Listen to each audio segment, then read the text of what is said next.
This episode of Ticket Volume is brought to you by us, Invigate. Automatically discover, manage, configure, and report on your inventory of physical, virtual, and cloud assets with Invigate Insight. Get 1 free month of our software solution by going to try.invigate.com. Ticket Volume is proud to present 3 unique perspectives from the world of IT service and support. First, we have Caitlin Price, who has a passion for sharing information and stories that needs to be told. She's a creative self-starter who thrives on communication and soaking in new culture, and she's currently an Associate Support Analyst at Giant Eagle. She is joined by Valence Howden, an international speaker and one of HDI's top 25 thought leaders. He supports organizations by optimizing processes, building robust strategies, and improving work practices and governance. His experience spans multiple roles across coding and leadership, and he currently serves as Principal Advisory Director at Infotech Research Group, and he is A+ certified if you go far enough back. And our final guest, Chris Chagnon, a well-known ITSM innovator who has been designing and developing award-winning experiences for years. He speaks nationally about the future of ITSM, practical applications of AI, customer service, and experience, to name a few. He currently works as Senior Development Applications Engineer at MathWorks. Welcome to Ticket Volume, where good service is good business. We share news and information for improving IT experiences, and I am your lucky and grateful host, Matt Beran, and each week I get to geek out with different humans to share their insights, really, on service management, technology, and business, and this episode is going to be more top-notch content. So I also hope that you'll leave a comment, connect with us, or share our podcast with someone. Get involved, help us improve. We need help. So let's begin. Welcome to Ticket Volume, Caitlin, Valence, and Chris. Thanks very much. Thank you. Happy to be here. Excellent. Also, you two get the early Jinx Award as the first two to say the exact same thing at the exact same. That's impressive. And today's episode is really about something that I think is near and dear to everyone's heart because we've all suffered through it, and it's part of what we're always trying to fight We're always trying to fight it. We're always trying to fight the perception that IT is bad or poor. So we're going to cover some of the topics about why IT sucks so bad and hopefully beat holes in some of these tropes and ideas. So where I want to get started right away is on the first one. The topic is that IT workers, or the claim is that IT workers, people who work in IT, are all socially awkward or introverted. True or false? Chris Chagnon, you go first. So, I mean, there's some truth in everything we say, but I think part of that comes from just the history of IT and how we had things happening, where we had highly technical people for a while. But I think there's a huge diversity of people in IT now that has changed that a lot. I think beyond just that, it is a customer service or customer-facing position. It's similar to those who've worked retail. You have your customer service voice, and you are working with people. So even when you're working with a customer or a user or whatever you'd like to call them, you've got to be at least a little bit outgoing or be able to fake it. I love that. I love that you bring up customer service voice right away. My wife commonly will tell me after a phone call, Matt, I heard you turned on your customer service voice. You must have been angry or something. And she's not wrong, right? Like, we all have to kind of put on that face. So let's talk about that a little bit. Valence, give us your perspective. Why do you think people assume that IT people are socially awkward and introverted? Chris is right when there's some truth to it. And it is historical in its basis because we used to be a black box to people. You came to that guy, he talked in language you didn't understand, he fixed your thing, threw it back at you, and off you went. There was no real interaction. I think it has changed, but I think it's changed in particular areas. Like, that network technician is never talking to a customer. They're still very deep in the technology. They have no need to have those particular skills. And a lot of people get into that aspect of tech because they're not don't love having those conversations with people in Yeah. the first place. But the more customer facing you are, the more those skills have developed over time, and the more integrated into the organization IT has become, the more that's developed over time. So a lot of it depends on the role and the perception of IT's role in the organization. If I'm seen as a black box still and an order taker, I'm going to be treated a certain way and I'm going to respond that way. The more integrated I am, the more likely it is that I'm going to come off as collaborative and human-centered. And I think a lot depends on the organization and how it perceives the value of IT in the first place. Nice. I love a good political answer. I mean, that really is what you're doing, right? You're saying, like, it depends. It really does depend on the culture and the people that are in it. Caitlin, I don't know about you, but I've been accused of being awkward. Never introverted, but very awkward for sure. Have you ever run into this? Have you ever run into someone who's awkward or introverted in our industry? I can't say no, but They may be on this call. yeah. We're here. Exactly. Yeah. I mean, definitely. I mean, in every industry, you're going to run into those kind of people. It's kind of the stereotype. But I think when people think of IT traditionally, they think of the moles pounding away at their computer, coding in a dark room in the basement with their energy drinks. And I feel like, like Chris and Valence have said, the industry has changed so much. I'm in an IT role. I have a journalism background. I did not go to school for IT. It's really turning into such an inclusive industry now. I know a lot of people who have turned from marketing and communications, which is where my background is. And I think the focus and the shift has really been from strictly an IT technical industry to more of that IT service management industry. I'm part of, I live in Pittsburgh, Pennsylvania. I am part of a local IT women's group here, and it is so diverse. You have people in HR that work for tech companies. You've got people in marketing who work for tech companies, and you don't necessarily need those technical skills, but everyone has a piece that they can bring to the table, particularly with that IT service management stuff, with customer service, user experience. It's so much broader than just typing code in and busting out an app just to serve a need. There's so many different aspects of it. You have to be able to market it. You have to be able to relate to the customer. And especially in my role at my current company, I do a lot of that. I do a lot of organizational change management. I think that's a phrase that I feel like is really growing, kind of started within IT, but I feel like has grown within other areas of business. And I think it's so important to have those different voices and those different people, because that's what's going to make your IT service that much better. Good stuff. Dude, Build off Caitlin. of that, I'd also like to add, in my roles, I remember my last job, every person's background, there was almost no one who strictly was a CS or IT type degree. Mm-hmm. I think one of the best service desk student managers we ever had was somebody who was formerly the women's basketball coach at the university before moving over there. She was such a strong leader, and her goal was to build a strong team of service desk workers. And as a coach, that's what she did all the time. And I think that skill set was something that you don't typically get with, a different type of person in that role. Trying to be very tactful with how I say that. Mm-hmm. Yeah, the mindset is very much shifted. Because I can go back historically and see people who said the biggest problem with what I do at the service desk is the users. I'm like, oh, that had to change, because that perception within IT did persist and did exist for a while. They're the reason I can't get work done. I'm like, no, they're the reason you have work to do. But just shifting that mindset to that's the reason I'm here. I'm trying to provide value. I'm trying to help. I'm trying to make the organization better. Does change how we have conversations. It changes how we see our view and our value in the organization. And that mind shift, change in the mindset makes a really big difference. So I think our perception of what we do, as well as the organizations, they both shifted. But it's hard to get over a predisposition and people seeing something that people will carry it until otherwise driven out of their mind. Love it. Awesome. Caitlin, you're giving us hope. You're saying that our industry has changed, that we're more diverse than we've ever been.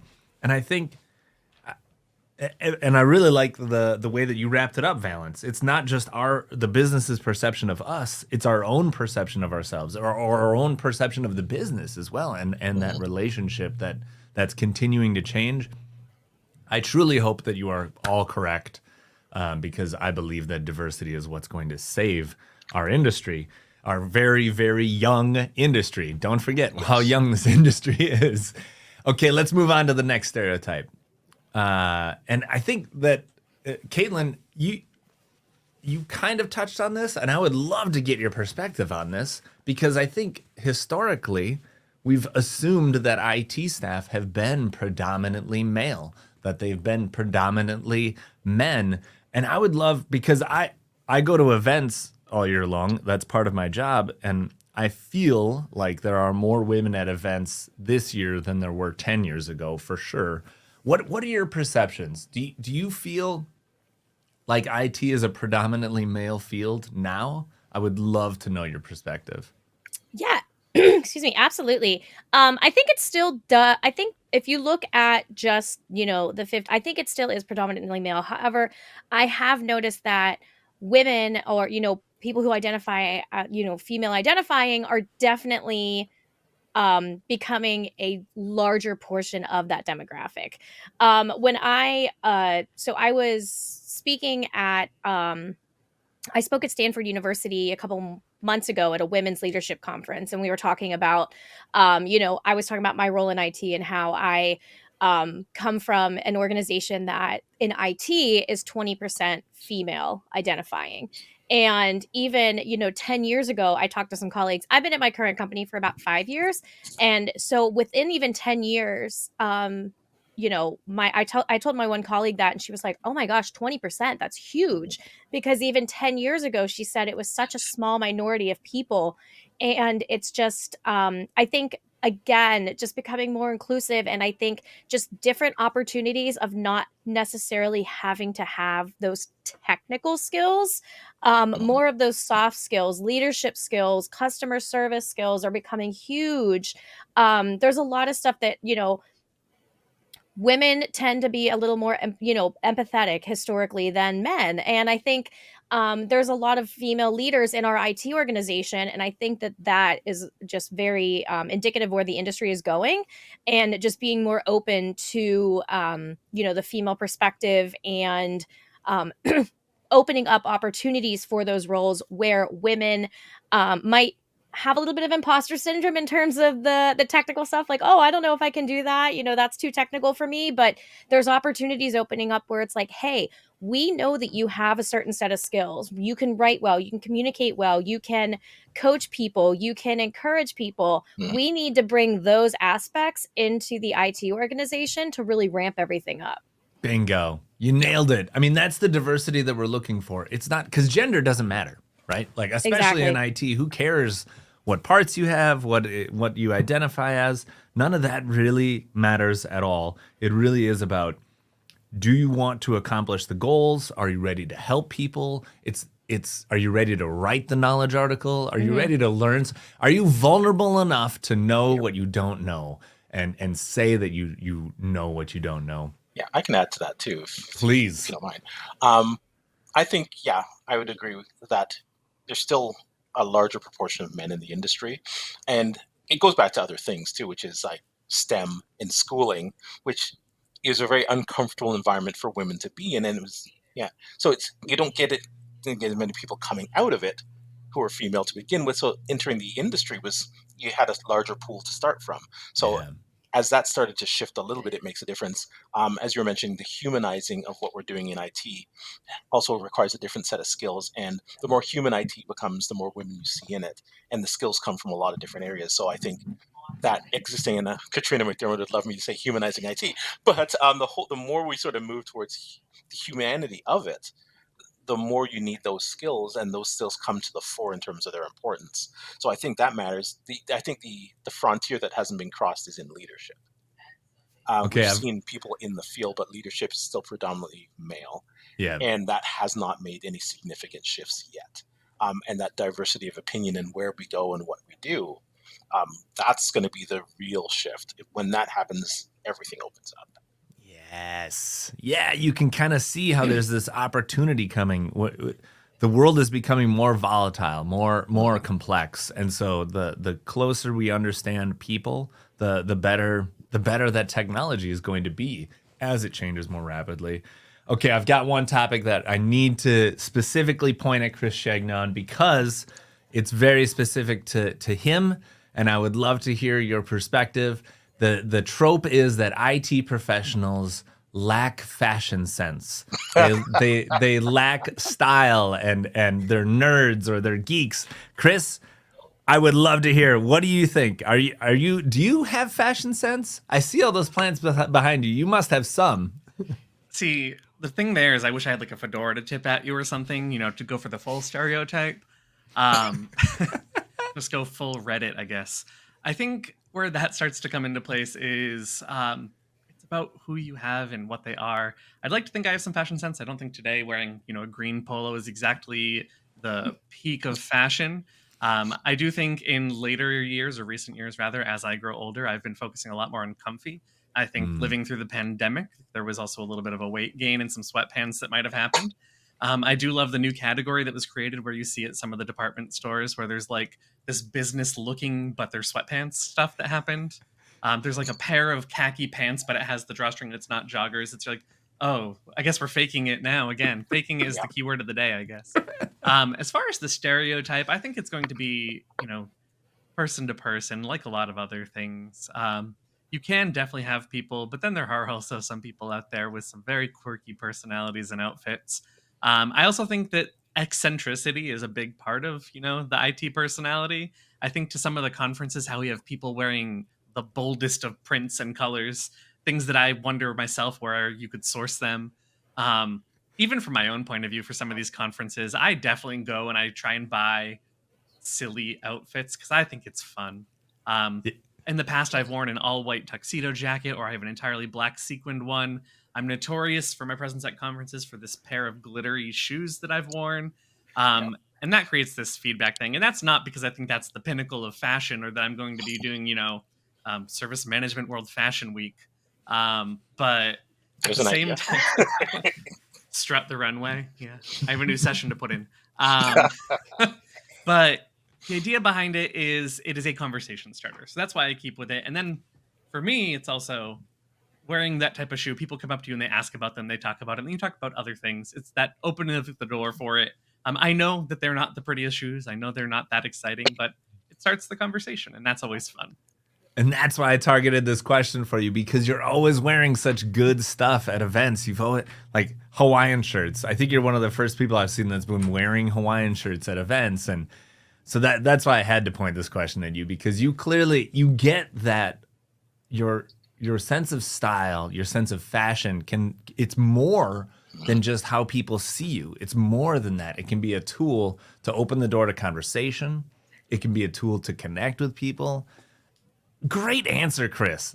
Top-notch answer. It's one of the best in ticket volume. Okay, we got to go to the big ones now, because there's some big tropes and stereotypes around IT that we need to beat up.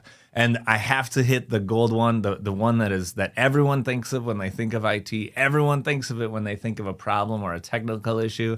And it's that phrase, have you tried turning it off and turning it back on again? And this trope, when I was asking large language models about the tropes and cliches of IT, this is the number one. Everyone knows this one. Even outside of our circle, outside of our industry, they understand it. So I need to hear your perspective on it. We'll start with you, Valence. Where did that come from? Why do people hate it?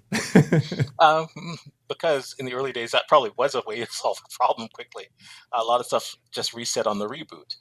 We see that with servers. We saw that with all types of things where if you reset it, it was fine, and then I could go dig into it later if I ever got back to digging into it later. Sometimes that was the most expedient way to bring things up. I also think it wound up in media. Like, we had commercials. Did you jiggle the switch? Did you turn? It just became part of the lexicon. It was in movies. It was in all types of things where you at least see some element of it. Are you still able to hear me or see me, by the way? All right. Everything was a spinning circle for me. So I think it came naturally. I think what changed is it's not really how things are way more complex than turn it on, turn it off now. Again, it's just a persistent thought, but the whole idea is more complex systems, more integrated systems don't really operate that way. So much of it is how we convey what we do as well. If it's still, it's still a mystery, it's still magic to me, then I still have that sort of perception of how we fix things. So a lot of cases, we don't really talk about things we do. We don't really convey that things are hard or easy, or that they're complex or not. It's it just becomes something that you deal with, and if pretty much feels the same way. So we haven't done a good job of reframing what we do in a way that helps people understand that, because people understand complexity in their own work and that it's changed. We don't really do a good job of conveying our value, conveying how we work, conveying things that change the perception of how IT operates, especially in a place where we're really not seen as a value add, we're seen as a cost to be incurred. So I think the more we're cost to incur, the easier it is to see us as a simple black box, turn it off, turn it on. There's no inherent value. So our value conversations lead to maintaining that. And we are sometimes our own worst enemy on that, because we don't talk value. We don't talk usefulness. We talk about transactions and activities. And transaction activities takes us right back to the black box days of, did you turn it off? Did you flip the switch?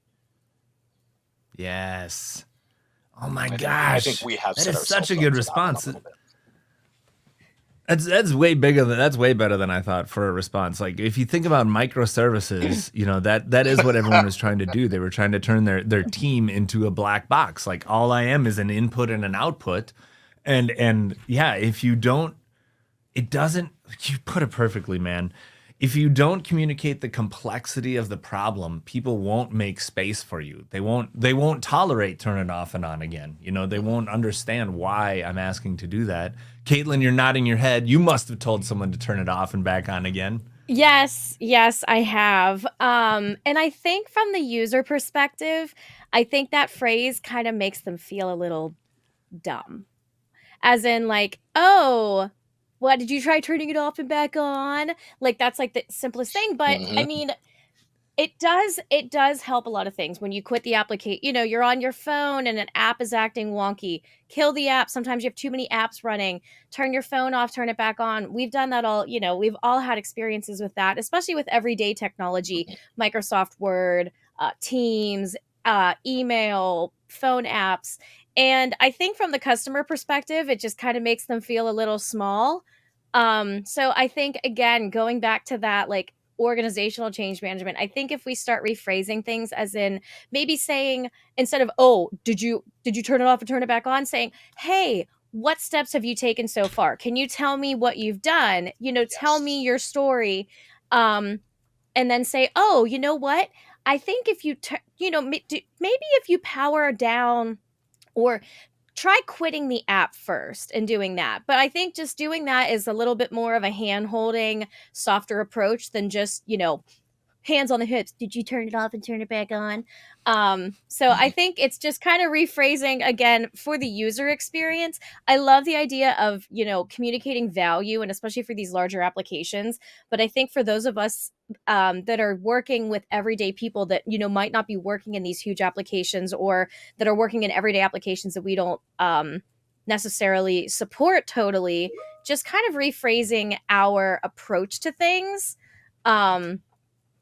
would be really, really successful. I have a Chris, tiny point to add there. Yeah. Most of us still do it. Like if my internet goes down, the first thing I do is unplug my router and plug it back in.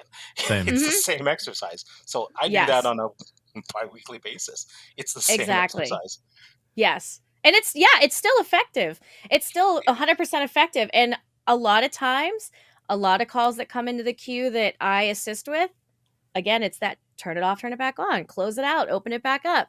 But I think just thinking about it in a different mindset and just asking questions in a different way will help. Because the user might even be like, oh, well, I did this. Oh, maybe I should turn it off. And maybe they will find the solution, and that would make them find like a little better. And that's going to help prevent future issues, because if they figure it out on themselves, they can fix that issue the next time they're having it. And that's going to prevent a call into your help desk, leaving room for actual troubleshooting and things like that. I like your approach. Curiosity. What have you tried? Tell me what you've attempted already, and so that I don't suggest the same solution. And there's so many times where, I know you've had it too, where you call up your ISP and they say, have you tried turning it off and turning it on again? And you have, but they make you do it again anyway. And that's the one that really gets me. That's the stab in the back when they're like, did you try turning it off and turning it back on? And I say, yes. And then they say, okay, do it again. No, don't do that to me. I know. Chris, have you got something to add? Sure. First, I just want to point out that every example of a failed app was the same vendor, but we'll move on from that. um, I think one of the reasons that, beyond what's already been said, is just letting them know why we want a certain thing. I love metaphors. I am the king of metaphors. If you want a simile or a metaphor, I will come up with 30 of them. I will spend half of my day thinking of a way to explain it in non-IT terms. So in this type of case, I would say, it's like the reason why we prime a wall before painting it. So we can all start fresh. That's why we turn it on and off again. Because if we don't start fresh, we already have so much stuff going on. And we just want to reduce the complexity of it so that we know where we're going from. I think that type of explanation can be really helpful. I do want to kind of add the opposite end of this, though, is you have to be careful with one of the things that was just said of the user will then start doing some of this stuff on their own. Sometimes users extrapolate a little bit too much and they become their shadow IT department. And I'm imagining, or remembering, I should really say, situations where a user has then gone and turned off things and not turned them back on. Or like the printer on a floor wasn't working, so somebody turns it off entirely and then you can't remotely fix it, things like that.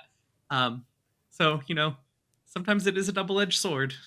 That's a great point. In an edge case, I never really do think about, if you tell them to turn it off, they might not take the second instruction. Oh my gosh, that kills me. Like my palms are sweating now. We should have put a trigger warning at the beginning of this episode. Start one in your knowledge article is turn off the computer, and then they don't get to 2 because they've turned off the computer. Turn off the computer. Step 1, print off this knowledge base article. Okay. What else? Like, what other things? I would love to hear from you guys what your perceptions are. Like, are there other reasons that IT sucks that I haven't brought up, that the LLMs haven't suggested in these cliches, in these tropes? Are there other things or other stereotypes that we are trying to break out of that we haven't covered? I think one of the big things is we see this so-and-so doesn't know what they're doing. And I think a lot of that comes out of, we have a lot of people that we're supporting in very specialized things, especially in my area, where I think about, they're like, oh, this person has no idea what they're doing or how to do this thing. We're like, well, actually, you have 2 PhDs and you are a foremost expert in this very specific thing that you do. I can help you with the operating system that it's running on.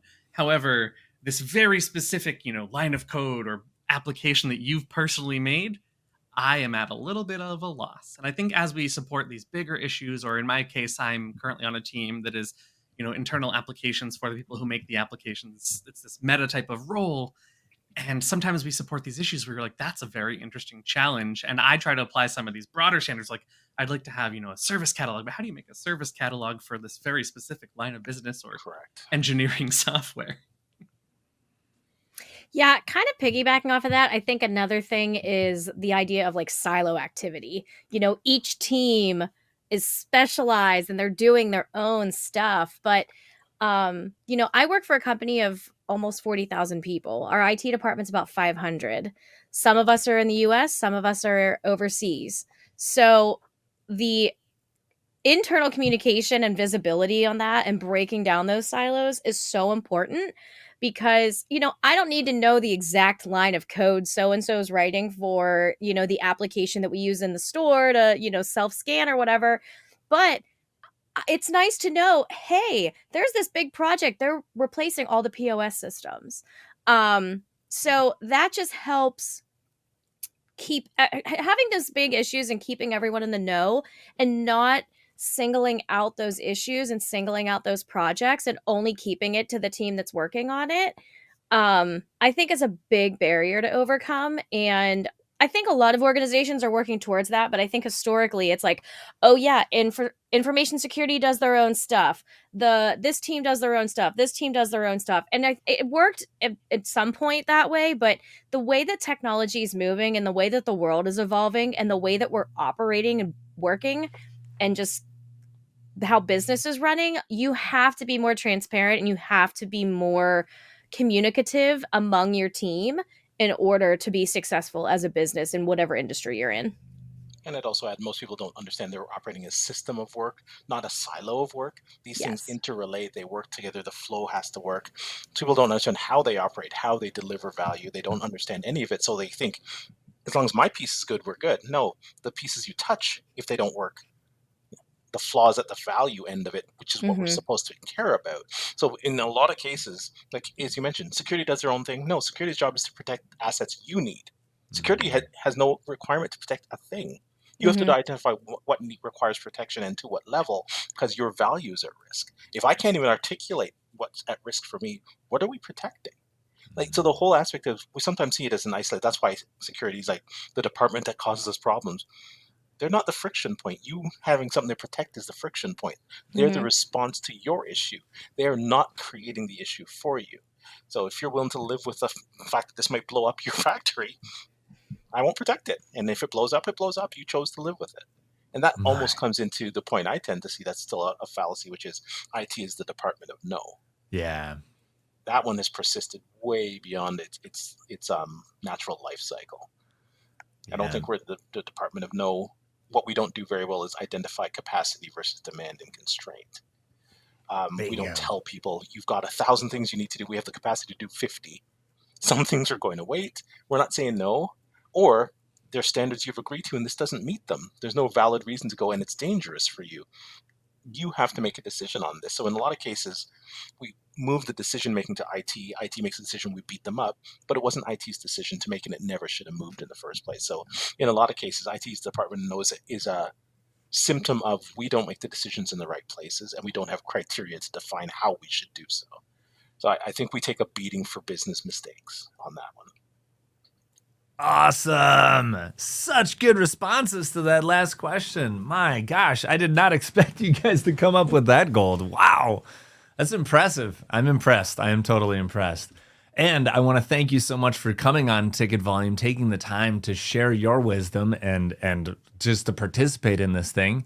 And so I would love to offer your value back. Caitlin, how can people get in touch with you and learn more? Yeah, absolutely. You can connect with me on LinkedIn. Caitlin, I think it's caitlin.m.price is my URL or whatever. But yeah, search me, connect with me on LinkedIn. That's probably the best way to find me. Valence? LinkedIn is also the easiest way to reach me directly. I think I'm just V Howden, which is very simple. Otherwise, you can always look at me at Infotech as well. So by all means, any means is good. Nice. And now the ghost, the man, the myth, the legend, the hardest to find on social media. Chris, how can people get in touch with you and learn more? I used to be very active on everything, as you might recall. I was active on Twitter, LinkedIn, huge influencer market there. But for mental health, I have recently taken a break from a lot of those apps. It's been really great to not have to, keep up with the Joneses and see what everyone else is doing. I appreciate that everyone is getting promoted or doing great things. But sometimes you realize that it's not quite doom scrolling, but you're just scrolling LinkedIn for hours, and what value is it adding? Or recruiter number 3000 is reaching out to you about, an entry-level position that's a 3-month contract, even though you are a senior level engineer. And it's just that type of waste or things like that. So if you really want to get in touch with me, there are ways. In person is awesome at conferences, which is not so frequent. And I do pop up like the groundhog on LinkedIn from time to time. But yeah, tricky to talk to me these days. Well, send me a DM and I might be able to whisper in Chris's ear. Maybe, if you want to get in touch with Chris. Thank you all so much. Thanks for being here. Thanks for being on Ticket Volume. Well, thanks for having us. Yeah, thanks for having us. It was great. And for our audience, thank you for turning up the Ticket Volume. We've got some great episodes coming up, so please register to get alerts for new episodes at invigate.com/ticket-volume to also get a free map of IT tools to enhance your IT support offering. The link is in the description. Thank you for listening to Ticket Volume. You can change and improve this podcast by DMing me or leaving a comment. And speaking of Ticket Volume, did you know that this podcast is brought to you by Invigate? It's a fit-for-purpose service desk solution with integrated asset management designed to let you focus on supporting your organization without arduous implementations and massive administration teams. In fact, IT teams from Toyota, NASA, and McDonald's use Invigate to manage requests, automate workflows, and centralize inventory data so that they can focus on delivering better service. Because good service is good business.